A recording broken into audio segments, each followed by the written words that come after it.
আমরা আজকে যৌথ বাহিনী নিয়ে আমাদের ভোক্তা অধিকারের লোকজন, আমাদের খাদ্য অধিকারের লোকজন, কৃষি কল্যাণের অধিদপ্তরের লোকজন এবং যৌথ বাহিনীর লোকজন এই জায়গায় রয়েছেন। আমরা সরকারের নির্দেশ অনুযায়ী আমরা আমাদের বাজার মনিটরিং কাজ করেছি। গতকালকে পুরান বাজার করেছি, আজকে ঈদের পর বাজার করলাম।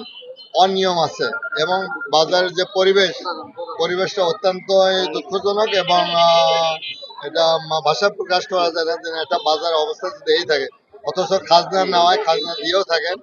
আর মাংসের বাজার যেটা দেখলাম 750 টাকা, সে থেকে 800 টাকা বিক্রি হচ্ছে। আমরা মনে করি এই জায়গায় যারা দায়িত্বশীল ব্যক্তিরা রয়েছেন আগামীকাল থেকে তারা আইন প্রয়োগ যতটুকু সম্ভব তারা করবেন এবং প্রত্যেকটা বাজারে মনিটরিং করাও দরকার। সেই জায়গায় নিত্য প্রয়োজনীয় জিনিসের দামও দেখলাম বৃদ্ধি। আজকে যে চার্ট থাকার কথা সেই চার্ট অনুযায়ী তারা বিক্রি করছে না, তার চেয়েও বেশি বিক্রি করছে।